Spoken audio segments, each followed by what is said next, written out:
ఒకటా రెండా? చాలా మాటలు ఆయన గురించి మాట్లాడుతున్నారు. అంటే ఆయనకి భూమి మీద ఎలాంటి ఘనత దక్కలేదు. మీరు గమనించండి, ఈ భూమి మీద ఆయనకి ఎలాంటి ఘనత దక్కలేదు. మనం పెద్ద పెద్ద వాళ్ళని ఆహ్వానించాం, ఎంపీ గారిని, ఎమ్మెల్యే గారిని ఆహ్వానించి అక్కడ బోర్డులు కూడా పెట్టారు.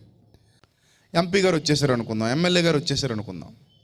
కన్వీనర్లు ఎక్కడోళ్ళు అక్కడే కాలు మీద కాలు వేసుకుని కూర్చొని, వాళ్ళు వచ్చిన తర్వాత వాళ్ళని పట్టించుకోకుండా, వాళ్ళు అక్కడ కారులోంచి దిగిన తర్వాత వాళ్ళ దగ్గరికి ఎవడ వెళ్ళకుండా, వాళ్ళు అస్సలు పట్టించుకోకుండా, నువ్వు ఎంపీవేంటి, నువ్వు ఎవడవో అన్నారు అనుకోండి, నువ్వు ఎమ్మెల్యేవేంటి, నువ్వు ఎవరవో అన్నారు అనుకోండి, పోనీ అక్కడితో ఆకుండా ఇంకా కించపరిచి మాట్లాడారు అనుకోండి, ఇమ్మీడియట్గా యాక్షన్ తీసుకుంటారు, తీసుకోరా?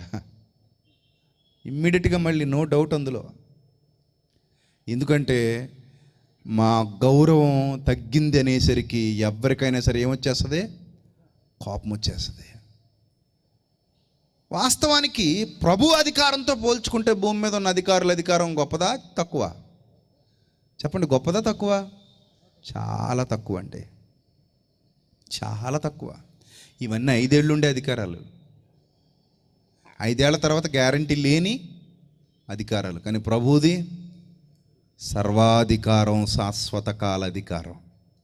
దానికి మరొక చాయిస్ లేదు అక్కడ. వన్ అండ్ ఓన్లీ ఆయనదే అధికారం.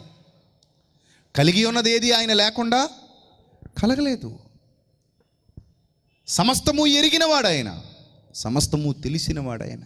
అలాంటి ఆయన ఈ భూమి మీద అడుగు పెడితే ముందస్తు ప్రవచనాలు ముందుగా చెప్పేస్తున్నాయి, బాబు ఎలాంటి గౌరవం దక్కదు, ఎవ్వరు పట్టించుకోరు, అసహ్యంగా మాట్లాడతారు, చీప్గా మాట్లాడతారు.